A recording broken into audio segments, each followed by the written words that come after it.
Okay, we'll begin. It's the 16th of December 2021. This is Anthropology and the Humans. Change the title again. Lecture number 13 in course number 302113. And today I want to talk about, I want to try and get you to think about and discuss the context in which we think about anthropology now, right? Or what kind of anthropology we should think about now, given the situation we're in. What that situation is, of course, is varied. I'm going to give one version of it, and you can, I'm sure, bring in others, factors that affect us. So it's kind of a report on the conditions of anthropological research and scholarship in the current conjuncture. And this term conjuncture is one that I'm not using it in exactly the same sense that Stuart Hall uses it, borrowed from Gramsci. But I think it's worth talking about what a conjuncture is a little bit. All right, so con meaning concurrent at the same time, and juncture is a meeting, okay? But what is meant by this current conjuncture or critical conjuncture, we'll talk about critical in a minute as well, is a kind of intersection of different contexts that affect what you're going to talk about. All right, so to name the current conjuncture is usually quite difficult. Often, I mean, Rosa Luxemburg says if you, the most radical thing you can do is describe what's really happening, how things are, something like that. But we can think about how things are, and by recognizing that any moment, the present moment or a past moment, is influenced by a number of different factors that are not necessarily of the same order. Like they come from different fields of study or different topics of interest or different levels of examination or levels of analysis. I don't know, you can think about past conjunctures, talk about the conjuncture of, 1922, using that as an example. That's a year that's very significant because of, the publication of Malinowski's Argonauts of the Western Pacific and James Joyce's Ulysses, and to make sense to describe the conjuncture into which Argonauts as a book is launched, so to speak, you'd have to take into account a number of different fields, like the current state of anthropology at the time. It was, anthropology from the armchair, and although it was emerging that the fieldwork method, think of Spencer and Gillen in Central Australia, was coming up, but it wasn't consolidated, and there was a space for someone like Malinowski to really capture and do something new within anthropology. But without there having been the geopolitical fact of World War I, at that level of global political analysis, Malinowski's adventure in the Trobrians wouldn't have happened without the Trobrians having been part of Papua New Guinea, handed over from the Germans to the Australians for the colonial administration. Malinowski couldn't have gone and done his field work, so there's that field. But part of the conjuncture as well is, the publishing industry, for example. Without the publishing industry being what it was, and Malinowski found it very difficult to get that book published until Methuen accepted it. And then you might look at the ways in which language affects these things. So he's a Polish speaker, educated, but having learnt English and other languages, German, he publishes in English. So what's going on there with Europe? That's part of the, so they're different lenses through which you can look at a particular conjuncture, all right? And then I want to talk about the current conjuncture being a critical one, because being critical is like a buzzword for us in the university these days. Well, being critical is one thing. You can be critical of someone. I really don't like your tie. My tie. It's got little skulls, hammer and skull and crossbones. Or I don't like, you know, the critique of the argument of, I don't know, Kant on hospitality, if you'd be so brave. It can mean different things in different fields, like a crit in teaching art, for example, is like you sit down with the artist, as the student artist, and a couple of teachers tear that piece of work to shreds and sort of give them so-called advice, but usually make them feel inadequate. That's called a crit. Art criticism is somewhat different to, yeah. There's also going critical. Like there can be a moment at which, what's the example? Not Hiroshima, 3 Mile, Fukushima. When the earthquake, the tsunami happened, and Fukushima was flooded, there was the risk of the nuclear facility going critical and exploding, right? So there's a critical, I guess the sense that's being referenced there of critical is like critical mass. After a certain point, you get a critical mass, which leads to a cascade of explosions. So we talk about, you know, critical thinking in education. I've even got a separate course on critical thinking. And education is considered critical, but more so in Vietnam, which is why I've got last year's poster from Teachers' Day. Education is considered really critical or crucial, another term, for getting ahead in the current conjuncture. In Vietnam, it's like it's very respected and it's considered important, and parents will sacrifice substantial parts of their income, or in fact go into debt sometimes to get you all through school, or people have to work a couple of jobs, or but there's definitely a higher value put on education. This Teachers' Day thing was really significant, like not just on the day, but just as a marker across almost the whole society of the value that people invest in education, and that it be talked about here in Vietnam as, we've got this notion of socialization where people share the cost. Socialization would mean something completely different in England or something. That would be about how you learn to be in society. You learn to get, like the sort of stuff we were talking about last week. And learning to be a citizen would be socialization, learning social skills. But here it means spreading the cost and the responsibility for education, especially through funds, across the whole society, the whole population. But it's critical. Education is critical to getting Vietnam ahead, they say, in the current conjuncture.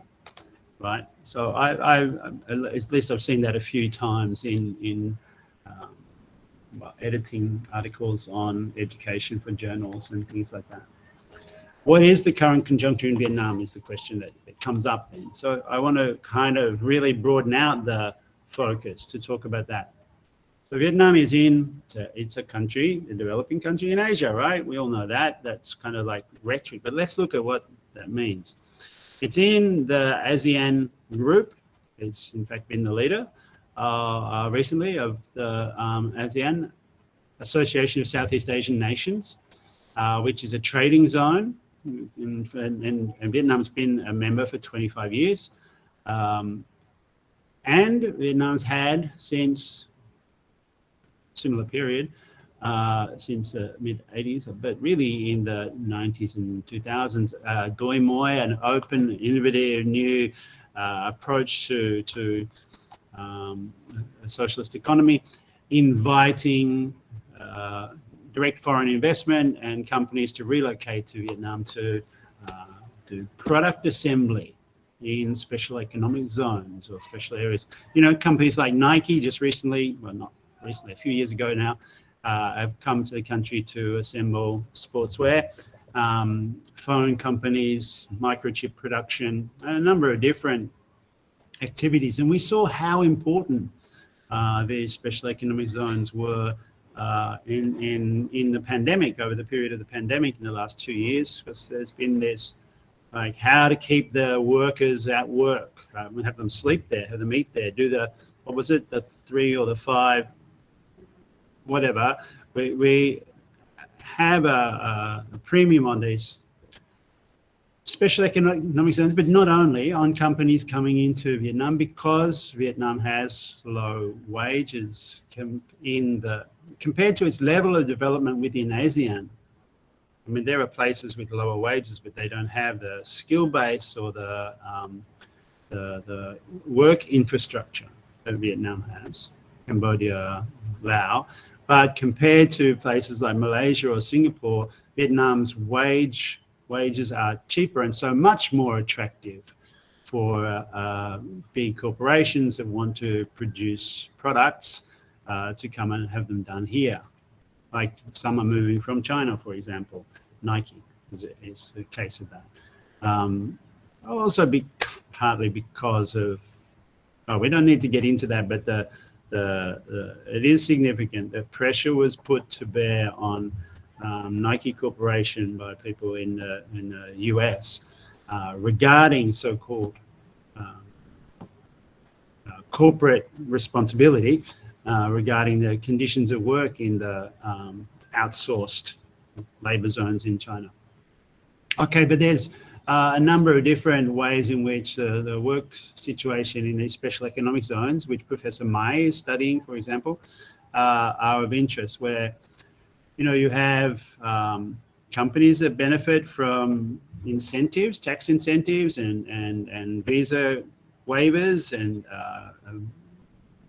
preferential import-export policies like charge exemptions and facilitations of their work, and at the same time in the workplaces, slightly higher wages than elsewhere, and maybe conditions, and of course unions oriented towards negotiation and problem solving at a very close to the workplace level, so that mitigates against strikes or labor unrest. So there are strikes, of course, wildcat strikes more than sector-wide strikes, which is interesting. You get that because of government union. Even as Vietnam signs up to international covenants about unionization, that they're supposed to be independent labor organizations, the ILO, right? Actually, there's a very interesting paper coming up at the conference on Friday, Saturday, about exactly this by Joe Buckley. And there's a whole book by him. If anyone is interested in reading about labor unions and wildcat strikes in Vietnam, there's a book just come out about that by Joe Buckley. And I've just got an electronic copy of it. People are keen to read it. By the by. Yeah, it's based on research, kind of field research. It's not exactly anthropology, but he's close to it. He uses some workplace inquiry. Anyway, the special economic zones. But with special economic zones, and they're related to what I research on science parks. I might have talked to you about this. I worked on science parks in Australia and Malaysia, Taiwan. They're kind of high-tech versions of special economic zones. The idea of a science park, how it's different, is it's more like research and development of new products. Yeah, you do want to attract international corporations into a science park as well, But they're supposed to be doing innovation and inventing new processes, whereas special economic zone is production of already existing inventions, etc. And this is interesting because, and the city is being replanned as a series of like zones, which is kind of like part of the move from special economic zones to R&D parks or zones where Industry 4.0 will be the key. I don't really like using the term Industry 4.0 because it's very specific to the discussion in Vietnam. It's not a term I'd ever heard before I came here, and I work in this area, so it's kind of a shorthand, but it's quite useful. So, but anyway, there's I'm trying to explain this conjuncture and why it's critical and why education is critical, is that having invited more companies to come and invest here and do development, and it's attractive to them because of low wages. There's a number of people have employment, they've got jobs, and so it's some income. The wages are slightly higher than you might get elsewhere, and it has a flow-on effect to a wider market because there's a lot of jobs that then service the economy of those who work in SEZs and get this extra income. And of course, it's also happening along with urbanization and city. But the plan, I suppose, is that this will then lead to a scaling up of the level of which economic zone production operates, from manufacture and assembly to innovation and high-tech, high-performance, high-skilled jobs, and so higher wages. And that be actually the trajectory for the country overall. This kind of thinking is not uncommon, and it's seen in other parts of Asia. Right? It's the story of development, basically, that wages go up over time through exploitation of mass product assembly, right, and social development, urbanization, and so on. And then hopefully what we see right now is a pivot under preparation. Right? They're deciding to zone. Ho Chi Minh City, for example, is going to have 6 zones.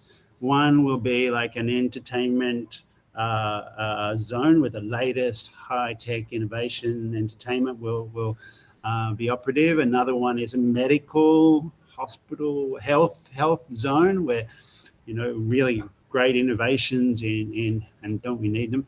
Health will be, what happened to the Vietnamese vaccine? That was promised, and anyway, it sort of dropped out of the news cycle a little bit. But there will be a health zone. There's be a sports and fitness zone. I think that might be linked to the health zone.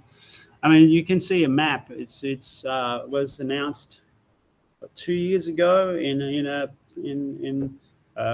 competition. I think the company is Sasaki, Sasaki. You can look that up.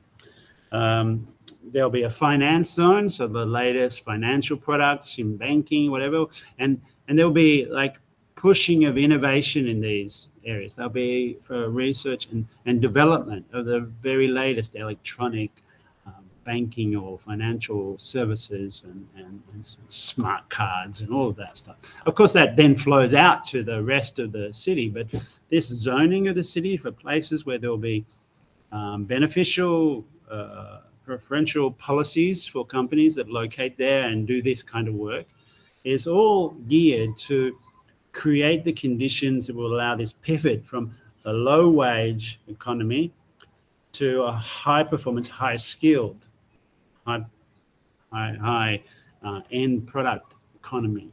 Because you won't maintain a manufacturing economy in this world, the global environment, at this level for a long time. While you've got low wages, of course, companies want to come here and take advantage of that. But the more that do, the more people then get wages. There's a spiral of increasing wages. Eventually, the margin for those companies that want to locate here becomes less. The wages go up, consumerism develops, and so on. And exploitation potential of the country becomes less as the country becomes better off. That's a fact of life. And we see that story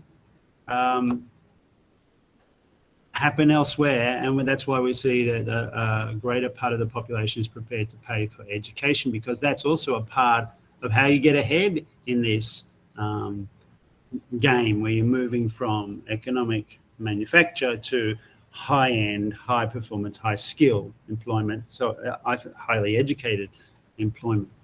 And the story is, we see it in adjacent countries in ASEAN. Okay, so we look at Malaysia, look at Taiwan, and you see a story about what Vietnam is aiming for and what it's aiming not to do, which is interesting, because there are differences and there's advantages to being Vietnam at this point, and disadvantages, I suppose.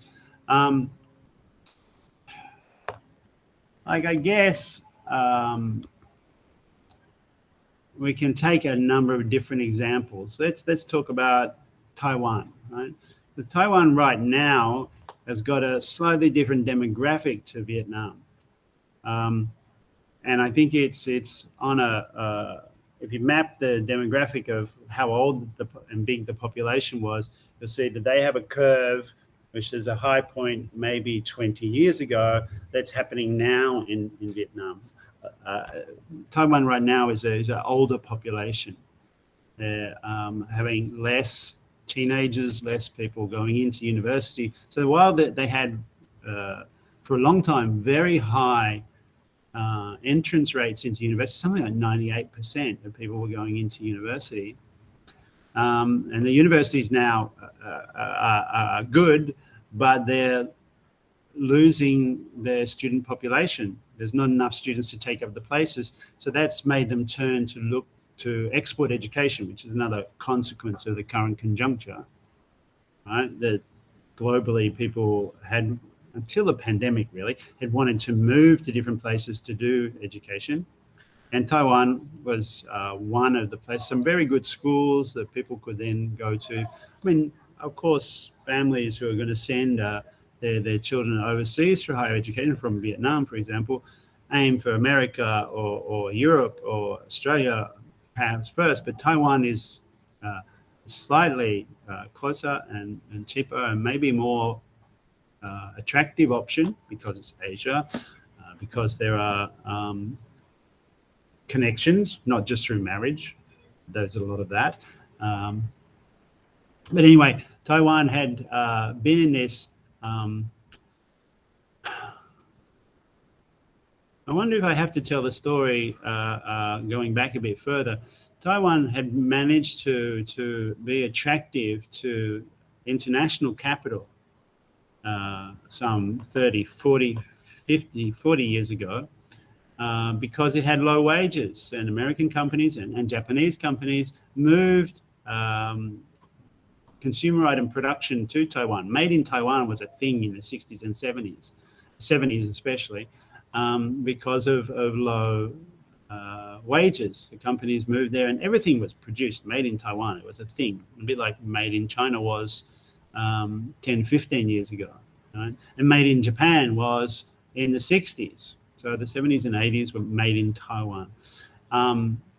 And you know, they had a spiraling, increasing quality of life and salaries and so on, and they tried to make the move into high tech, but it didn't quite work. They built plenty of science parks and research and development parks, and they cornered an interesting fact is they were successful in one technology, high performance injection molding, precision. Needle injection molding is their thing, but in other areas, not so much. I mean, part of the reason for that is it's a crowded marketplace. Really, it goes back to when Japan was a low-wage economy. Right? Japan started this cycle off in a way after World War II. So after a war, wages were low. International companies, partly because of American imperialism, America had occupied Japan, right? Japan was available for low wage manufacture, and companies set up, and Japanese companies set up alongside the international companies that were manufacturing there. Early days of globalization, I suppose.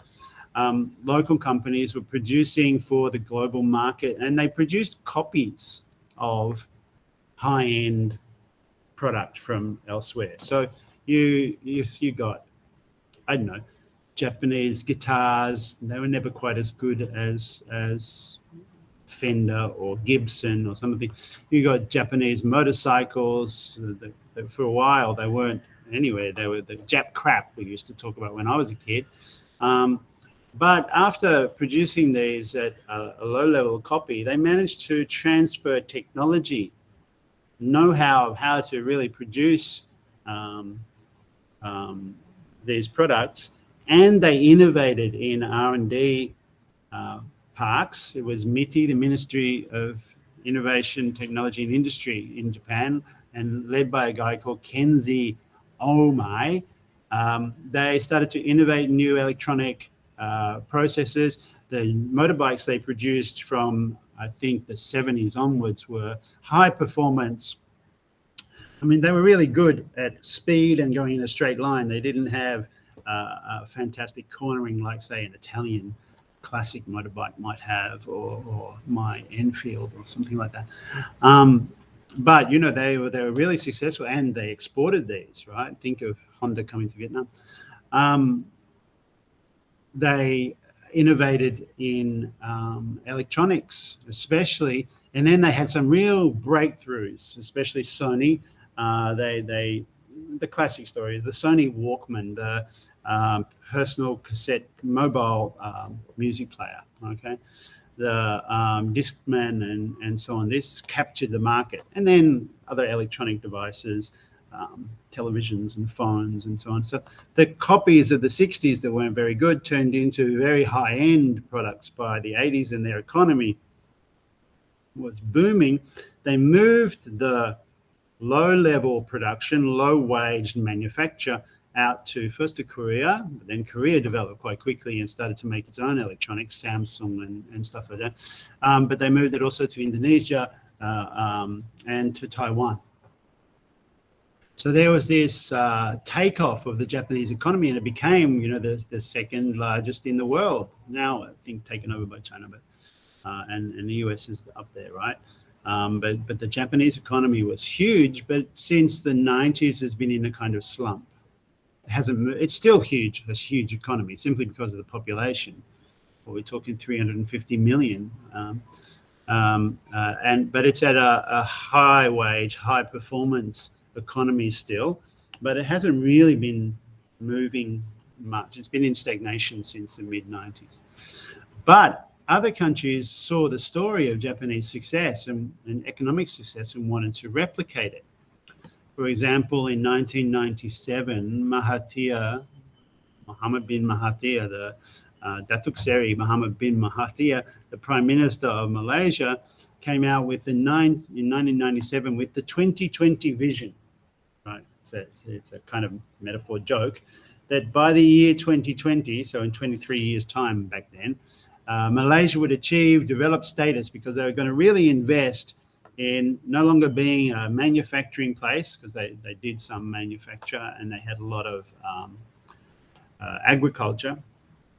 They moved their rubber plantations into palm oil, which was actually quite successful. It's a destructive and terrible product, palm oil, but they also were doing some manufacture, but they invested in high tech.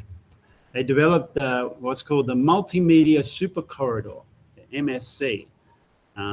But it turned out to be a mega curry puff. It wasn't that successful in getting companies to move not the production part of their organization, but the innovation part of their organization. If you're reading Capital, you're Marx, you know that the really profitable part of any economic system is coming up with the new commodities to capture the market. You get larger slice of surplus value extraction from that. I mean, because then afterwards competition comes in and it leads to crisis. separate argument I won't get into really, but there's a massive thinking around that.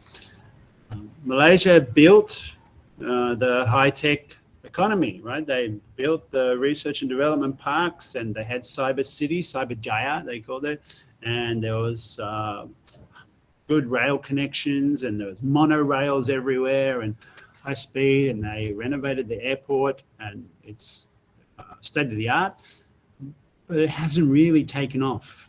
Right? They haven't leapt into the 2020 vision of a developed society. They moved it to 2030, but it's going to soon move to 2035, and it's still in the future. So Taiwan didn't quite make it. Malaysia didn't quite make it. So the key is, does Vietnam get to do what South Korea, not North Korea. South Korea did, what Japan did, what Singapore perhaps did, move to a high performance, high tech, high service standard of living that's well above the average in the region. A big part of that is education, and a big part of that is capturing the technology, the know-how, right, the science, the what Marx calls the general intellect, knowledge, critical thinking, and knowledge that will allow us to innovate. I say us, but allow Vietnam to innovate and invent new ways of doing things, new sectors of the economy to really advance. What I mean about general intellect, Vietnam needs to secure a slice of the general intellect, the body of world knowledge. The problem with world knowledge at present is that corporations that are doing the most advanced tech production want to keep that knowledge. They want to keep that back home in their lab, in their campus, right? And only develop the products elsewhere that it's not so profitable to make at home anymore. The real profitable part of capital is the new, right? The latest, because you can producing something routine like, I don't know, plastic products and so on at scale can earn you profit, but it's not as profitable as capturing a whole market, like being first with the iPhone, or being first with the Sony Walkman, something new, right? Or, I don't know, the first really functioning electronic car. That would be a coup if we could do that. I keep on saying we, sorry, Vietnam. I don't know whether Viet car is going to be that, but the fact that there's Viet this, Viet that, there's really an attempt to capture innovation. Our conference is called Innovation in the Social Sciences and Humanities. Doi Moi, right? It's really geared to making this pivot from low-wage economy to high-tech, high-performance through setting up all the infrastructure and the logistics that you'll need for training, for innovating and creating this high-tech economy, which will be high-paying, high-skilled, and high-end jobs in high-end production, right? And education within that is critical to that story.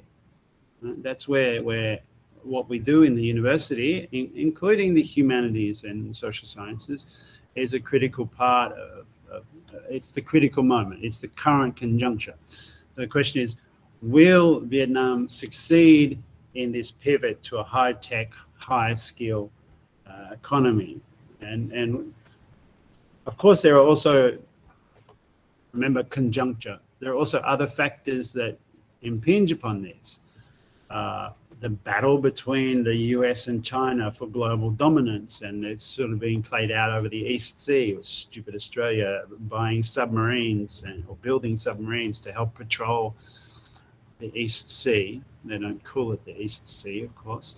But also, I know, COVID affecting, putting the whole, the global recession since 2008 is a factor. I mean, that hasn't really been there's been an opportunity for Vietnam in some ways because of, 4%, 6%, 8% sometimes GDP growth.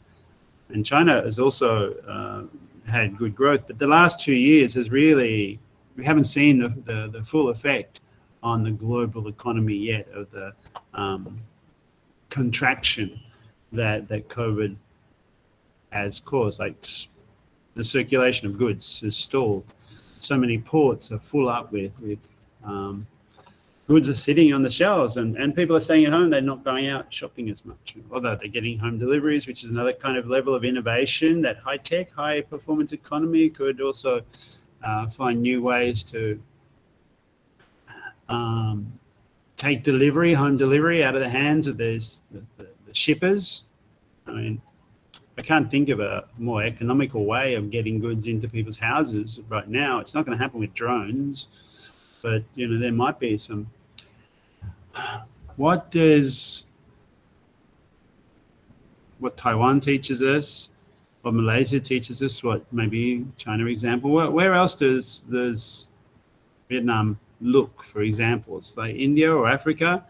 I don't think it's Cambodia, Laos, Thailand maybe a bit is different story. Burma, it's not those countries. Maybe it's India. Well, I maybe use the example because I know India more. And India is not really comparable because of the size. The population of 1.3 billion compared to 90 million is not.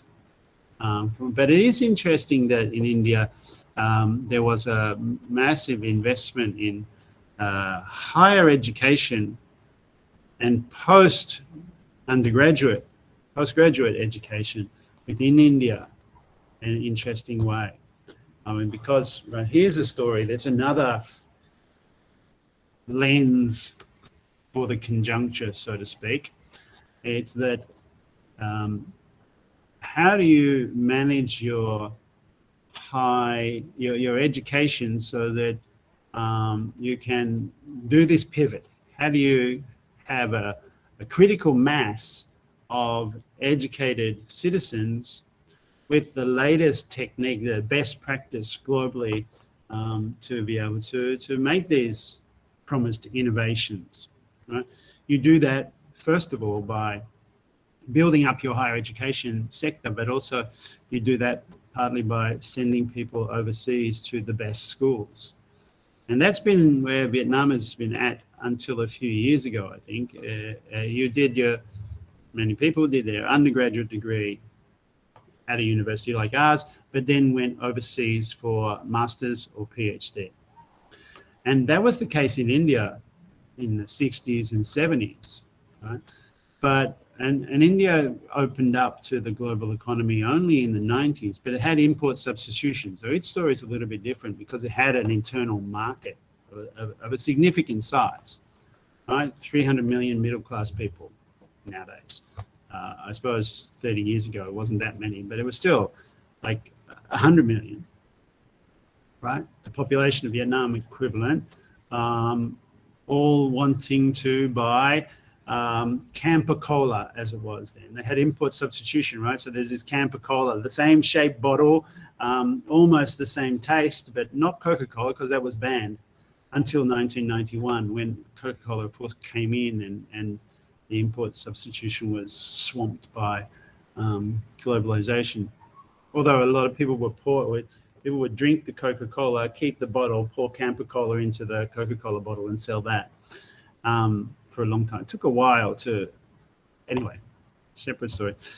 But what India in the 60s and 70s was doing was sending its best students after undergraduate, because it had some good universities, but didn't have higher education, higher degree programs. So sending them to places like Harvard and Oxford and Caltech and MIT or Cambridge or anywhere in Europe, really. And then hoping some of them will come back with the latest techniques, right? But they realize pretty soon, and I think Vietnam's starting to realize this now, there are diminishing returns because if you send your very best students, your very best youth, in their very best years to spend 4, 5, 6, sometimes longer, and maybe sometimes they don't come back, away from the country, you're missing out on a huge contribution by the very best to your own economy. And India recognized that and started to build higher degree facilities. These IIM, International Institutes of Management, located in India. They were very attractive places to go and do master's degrees and PhDs and keep their expertise at a globally competitive and high-end level within the country. The very best students were going to do, no longer going to America. Some still did, of course, but no longer all going. You weren't losing what's called the brain drain. You weren't losing the best of your population to outside. You were keeping them in the country, and they will contribute. And I guess India's story is of course divergent from that of Vietnam, but I guess now the pandemic is helping Vietnam focus a little bit on the need to build up the higher education sector in this country and to keep its very best citizens in the country, rather than, I mean, you go and visit by all means, etc. If you can. You can't really in COVID times, but not to lose them for those 4 years or longer, as often happens with international education. But we haven't yet. Ton Duc Tang is an example. We've got an MA in our faculty, but we haven't got a PhD yet. We're about to introduce it. We haven't yet built up that capacity. But this is the discussion. This is another part of the critical conjuncture, a discussion about why internationalize, right? Because the best teaching will be the best international teaching, right? But you want to be internationally competitive within the country. How can Vietnam do that in a competitive market? And we know it's a competitive market for education now. That's another part of the conjuncture. We've got so many, look at the universities from outside that are locating here to try and attract students, to then get them to come and do higher education in, like RMIT. It's not a fantastic university within Australia, but it's high profile here, and it gets people to do their undergraduate here in Ho Chi Minh City, and then go to, hopefully, from RMIT's point of view, go to pay for a higher degree in Melbourne, in Australia. And many other universities, not just the big Western universities are locating in Asia. Sure, Yale in Singapore, Monash in both in Kuala Lumpur and in, where else are they? They're in, are they in Shanghai or Ningbo? I don't remember. Nottingham in Ningbo, Nottingham Trent in Beijing, but not just the European Yale in Singapore, that kind of story. It's also like Taiwanese and Japanese universities are relocating. Nagoya University has a campus in Hanoi now.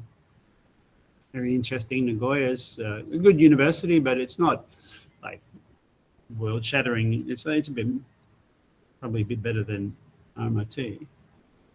But that indicates that the market for higher education degrees is very competitive. So what is it that will make our PhD program more attractive to Vietnamese students than any of these international ones?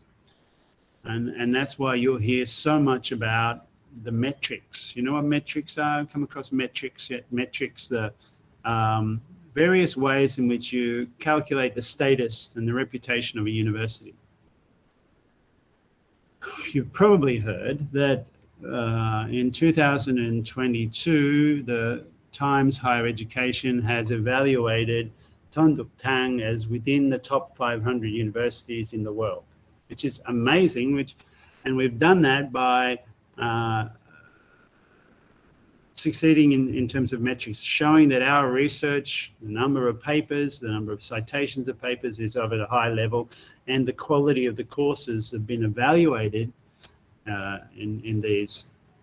I mean, metrics is really kind of like a glorified beauty contest. We've dressed up the university to look as best it can and been evaluated by, in our faculty's case, a German company came in and looked at all of our courses to decide whether we had quality. Right? Whatever quality is, what makes quality? Is it caring for students? Is it level of theoretical development? It's a bit of all these things. But a team of, I think it was 12 professors came and spent like a month evaluating our faculty, a huge amount of work for the faculty, right? But the result was that we got a successful metrics rating, and that gives us a good score on the world rankings. That's like brand advertising, right? It's very interesting how metrics work. I just got the new ranking for the world, right? The top, and if you look at the very top universities, it's Harvard, Yale, Cambridge, Oxford, MIT. That's that outlier in a way because it's technology. And then I think it was the only one that wasn't Oxford, Cambridge type university, an American and English university. The next one was, I think it was number 12 or 15, Waseda University in Japan. And they have, or University of Tokyo. Anyway, Japanese university, and they're both based on kind of on the Oxford style model, right? And they won't break into the top 10 because they're kind of doing a Oxford in the East kind of thing. And I think what you need to do is to be good but different. Anyway, what metrics does and what those rankings do is build our enrollments, because they'll come to the best university in Vietnam. Look at our ranking, #1 research university, number, I don't know, 157 in Asia or something like that, number 500 in the world. Come do your degree here and build the capacity for higher education. That has the advantage of slowing the brain drain, developing capacity in the country, but it's also, I guess, it's an interesting competition we're in about branding and actual quality, whether these beauty contests really devolve to genuine innovation and quality of education. And we have focused a lot on quality, and in order to be honest about those rankings, that's, I think, more important than the research scores. And what is it that, once you assumed a certain level of quality, what is it that gets you to move up the ranking? I don't think it's like being the same as everyone else, because everyone else is doing that. You need to have quality and have something unique, something original, and not to waver from that. Because I've seen quite a lot of universities, and I think University of Tokyo, and what's the next? University of Melbourne is in the top 30, and it kind of got there by, first of all, it was a bit like an Oxford. It was always a bit like Oxford, but it then started to copy the American model. And it went up because of that, but it only got so far, because you can't displace the top American models by copying the American model, because they're already doing it and they've been doing it for longer. They lost their uniqueness, right? They weren't offering something unique. Now, because the global system has structural inequalities that aren't going to be displaced by just moving production, for example, to other parts of the world. Global capitalism remained in America and Europe, even though production was happening in China and Asia, let alone, and production of minerals was happening in Africa. But the ownership of the system still is locked in Euro-America. And that's true of education as well. No matter how many universities there are elsewhere, if they are following the European, the university model, the one university, the coherence of the discipline, of which discipline and which arrangement, which the boundaries between discipline, the structure of the university, and not doing something innovative, you can't really, you can replicate, but you can't compete at the top levels. How to use this to advantage, right? It would be to develop and not dilute what's really distinctive. Obviously, I don't just mean like come to Vietnam because it's sunny and good beaches and good food and happy people and all of that. But I think also something to do with the structure of education, the structure of ways of knowing. And I think in Vietnam, that's got to do with a certain level of enthusiasm and an orientation towards less subjectivity, individual ego, as collective work.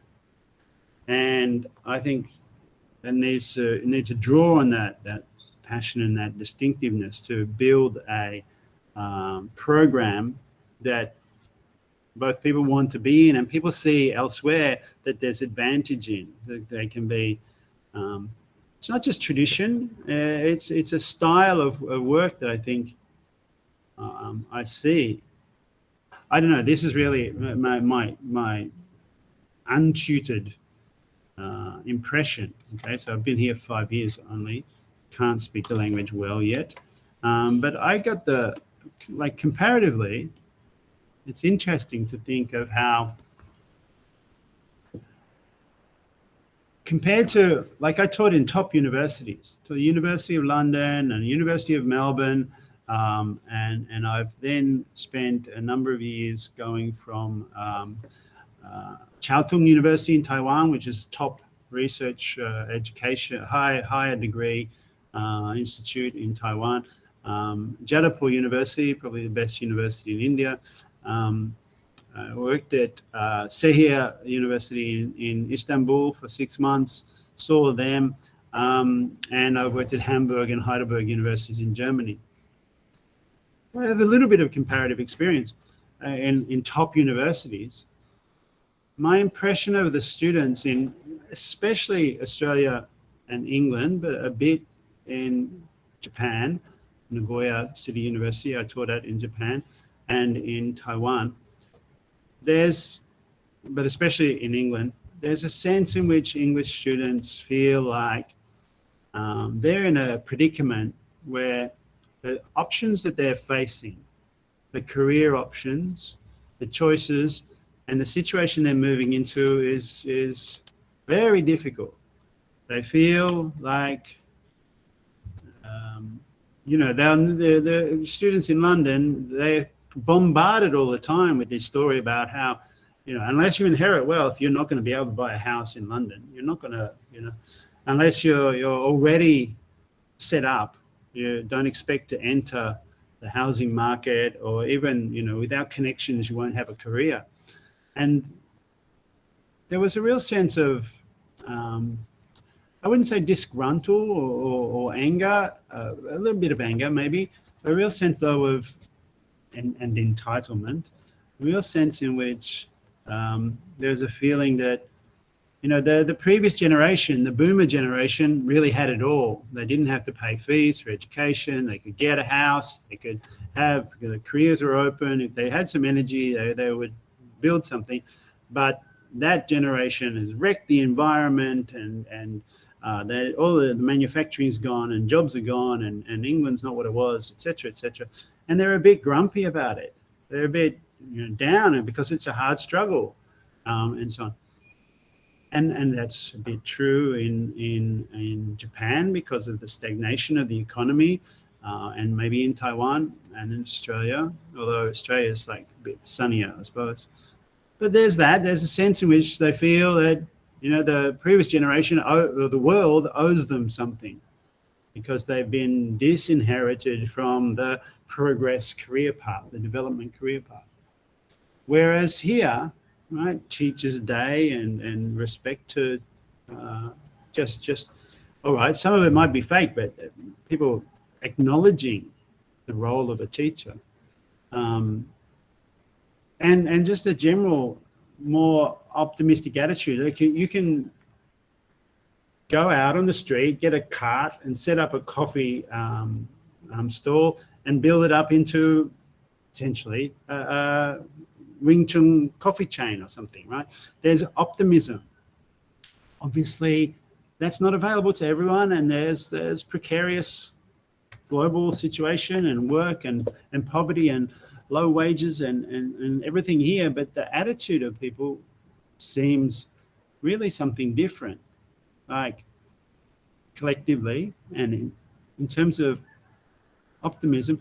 And people know here that their lives probably are going to be better than their parents were, less of a struggle, because of the actual difficulties that the generation or the last two generations had because of, you know, the consequences of war and colonialism and so on. Right? Vietnam is on the up, and the rhetoric, or at least it could be propaganda, it could be just, you know, but the feeling is positive. It's a growing economy, and there is a real sense that people get that, and everyone's not, all right, it's a struggle. People face difficulties, exactly the same difficulties, I would say, but their interpretation of it's a little bit different. And that's very interesting in the context where globally there has been a change in the kind of economy we're facing. Let me try and explain that. You know, the manufacturing economy is gone, and the high-tech economy has taken over, but not everything. But the structure in which we work. So let's go back to the not internationalized, the current conjuncture again. Where's that slide? I seem to have lost a slide. Then return to the current conjuncture to talk about that again. All right, I'm going to skip that one.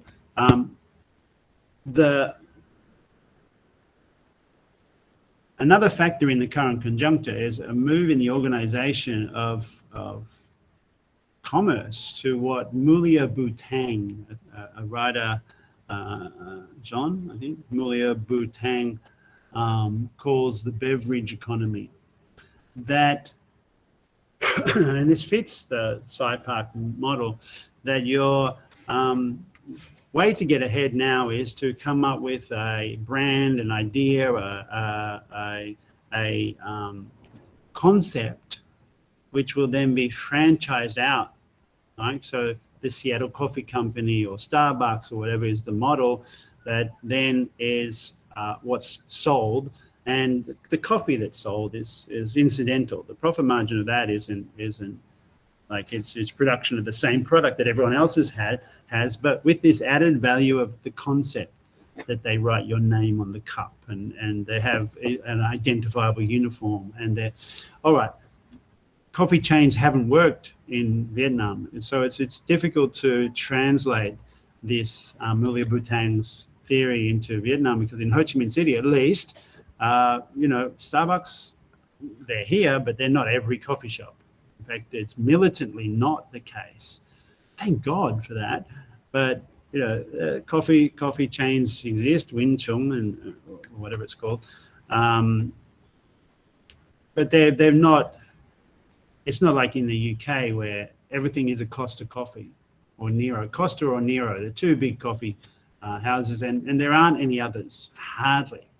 All the other small players have been bought out and they've been replaced by chains. The English were never very good at coffee anyway. I don't think it took Australians to teach them how to make it. Right? We all went over there and showed them how to make coffee. But Starbucks and these chains have not succeeded. But the model of this kind of economy is really prevalent, and the ethics and training that you would,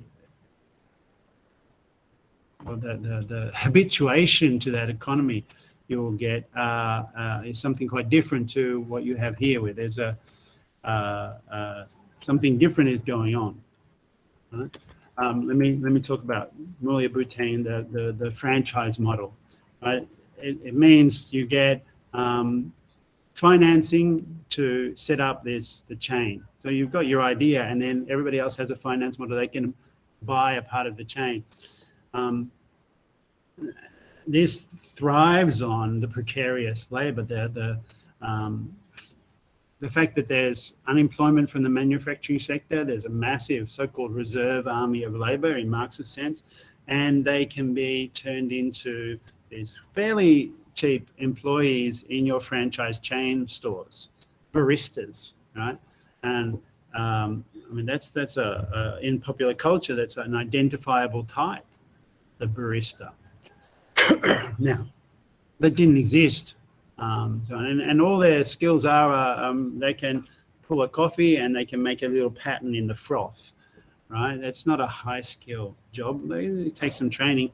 But the whole society is organized a bit like that, to have everyone of basic level skill and able to operate a machine in a particular way, data input or make a coffee. And that's replicated over and over everywhere else. And the whole society is that, yeah, you still have a kind of layer of alpha, high-tech, innovative workers that are working the Google Campus Innovation Center or Microsoft or some MIT or somewhere like that. But the majority of workers are at better level, B workers, and they're very good at basic skills and service, the immaterial labor of that is required for this beverage economy, right? It's not just coffee, it's coffee with a smile. They're selling the smile. And you're charging, you're being paid, you're being charged extra for that little name and the smile, and the training that goes into these places is significant. But it's a mass of middle level workers that are really and it thrives on the disgruntled feelings of these workers, right? The barista is someone who's like working in a temporary job before they go traveling or before they're, and they're kind of marking time in life rather than building their own franchise or on the streets trying to do some kind of activity, starting up a startup, right? There's talk of startups in the West, but nobody really, not like here where people really think, all right, how will I do it? And discuss that. I don't know. There's also the absence of salaries for this precarious worker. They're on, they don't have wages as such. They're on zero contract hours, on part-time work, on barista work or casualized labor, and a cycle of employment and unemployment, like floating in and out of employment, the wage replaced by the credit debt. And this is all a consequence of the end of the manufacturing society in Europe. Manufacturing was moved to other parts of the world, and privatization of education within that has turned education also really into a commodity, like a franchise, and that's part of this conjuncture as well. However much coffee shops are places where they should be having conversations about how to transform all this, not just to get a new way of running a franchise, but yeah. All right, the critical conjuncture again. This is the slide I was looking for. Yeah, seems the coffee shop could be a space for a critical discussion, but not really. Well, the spaces for critical evaluation of the faculties and the departments, teaching demand, the metrics, and how that kind of boosterism is playing out, really we need to have critical discussions about that too. We need to really be evaluating what it is that our participation in this new economic beverage economy, or the education as a commodity kind of system, is thinking about that in relation to where we are in the global economy and the strategy of pivoting from a low-wage economy, low-skill economy, to a high-tech, high-performance, high-wage economy, and the corresponding society that goes with it for all, so everyone gets that benefit. How do we move to that situation past the rankings and so on? So I want to think about, and the whole plan of today, of doing all this stuff about conjuncture, is to think about what sort of anthropology we might want. We're in a moment where in our faculty, for example, we're about to introduce a new media anthropology sociology degree, and maybe we're heading towards an anthropology department, and we're going to have a PhD program. We're in a situation where we can have a conversation, a real critical think about what kind of anthropology should happen, right? And I really feel that should start with, it should include everyone with an investment in it, including you guys. And so, right, I'm kind of going, well, all right, what should anthropology be? Let's introduce what it could be.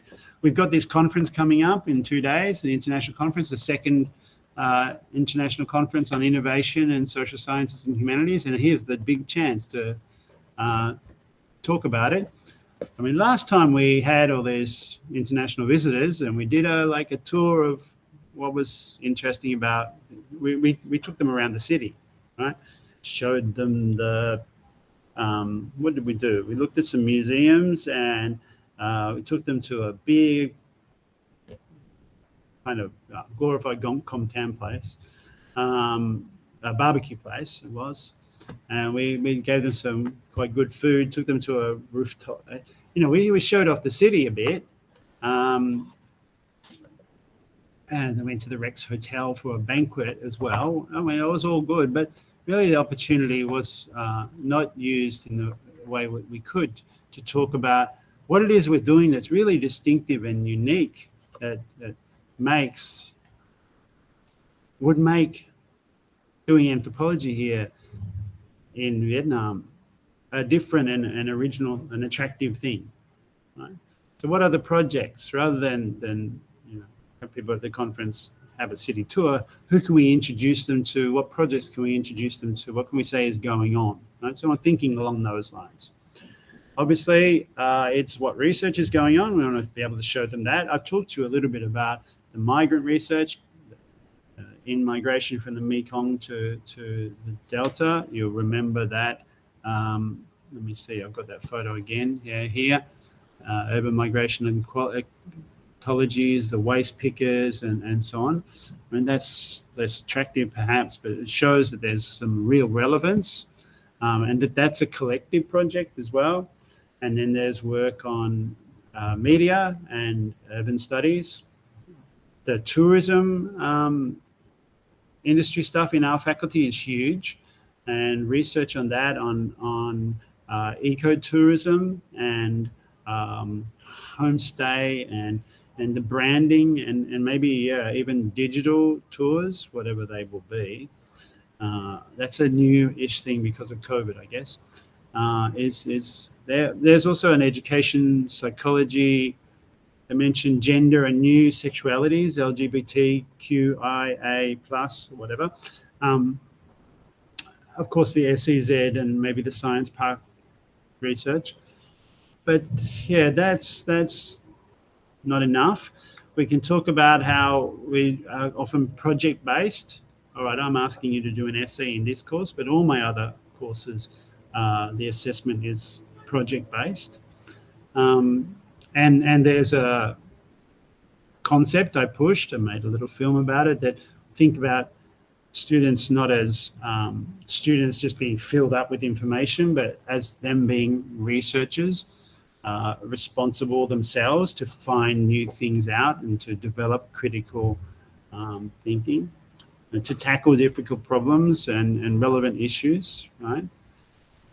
A big factor is project-based work. I mean, and perhaps that really should be a unique selling point, USP, idea-driven or campaign-based projects, like what we might offer in Vietnam. Think about the I don't know, what's collective campaign projects. The Ho Chi Minh says, you know, how many minority groups do we have? Nobody can answer him. So they have a 20-year project, collective project with many anthropologists to discover that there are 54 minority ethnic groups and how important that's been. Other possible campaign. I mean, this is open now to discussion. What is it that anthropology could and should be? What topics don't we address that we should? And what styles of doing research could we make that's a distinctive for the country, right? New ways of doing social theory, thinking about theory-driven work in Vietnam, or issues of concern, or following the national action plan of the Prime Minister. I note that the development goals are still operative at the last Congress. For lifelong learning and sustainable is a big buzzword. Sustainable development and resilience, sustainable resilience, urban and rural development. So what will education look like in that kind of environment?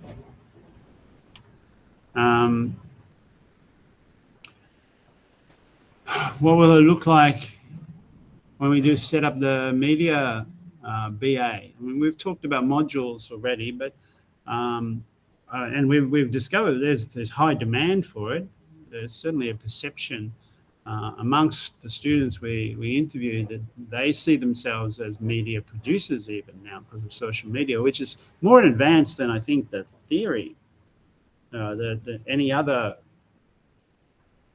courses on social media haven't really embraced that in the way that what we were hearing from the students was already there, right? And then issues about the media and language, I guess, how important that is as a key to international. I don't know. I leave it really open to discussion, this, I suppose. I would like to see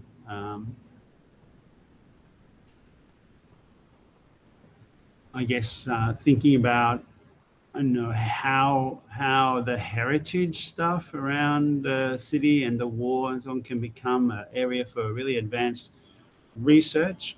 I mean, that's related to the tourism a lot, but I think there's some unique aspects to the museums and the history, the institutions of memory in the country that can do something really different to what's happening worldwide. I mean, the memory of just the war, for example, is completely contested. The version that America wants us to believe, Rambo and Full Metal Jacket and the heroic GI, is not the story that's prevalent here, which is, you know, the opposite almost. So there's real potential to do something unique in terms of oral history or ethical history, thinking about the anthropologists and the war, but not just the war. Museums and 1,000 years of colonialism, occupation by foreign powers, China, France, Japan, America, and resilience in the face of that, collective opposition, a society that simply doesn't roll over. I don't know. Yeah, I'm not really have any content for that, so I'm going to stop. And really and try and get you to into the discussion of questions. I've set them up some general questions on the e-learning. Let's go to that. So I'm going to stop. Thanks.